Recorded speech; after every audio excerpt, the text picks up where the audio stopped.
ওই দেখ শৈলকুবর কলম, হ্যাঁ ও দিলে ওহু মাথা ধরে এক বলো তালি বাবু উপকার সকলই আবার করছে।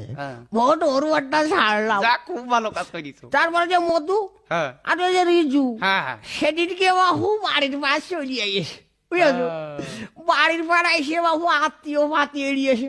আমি বাবু চিনি টিনি রে, কষ্ট আমি তোমার এমন আত্মীয় হই। ওলা চলিয়ে গেলি আমি বালি শুষিয়ে করে দেখি তা 3 প্যাকেট বিড়িও ছুঁয়ে গেছে। তো এখন বাবু উগার দুজন ছাড়িস। তা ভালো করেছ, ভালো করেছ। আরে বাপু, ভোট দিয়ে সবার দিয়েছো। কি জানে এত জোর তারা আসে না? একটা চা খাইতে ও পেটে লাঠি মারবে। তোমার ভোট তো সব নষ্ট হয়ে গেছে। তারা মারার গুছোই যাবার ঠ্যাং ফুরিয়ে গেছে গরম সাই। তুই আর তাড়াবাড়ি খা রে, তুই তাড়াবাড়ি খা। তা তারা মারবো না, কি করবো? তুই তাড়াবাড়ি খা। তুমি ভোট সবার দিবা কেন? যে কোনো একজনকে দিতে হবে। আমি তোর মতন গুজো খেয়ে বেড়াইনি। হ্যাঁ, মিছিল মিটিং করে বেড়াবো, এক দলের ভোট দিবি আর এক দলের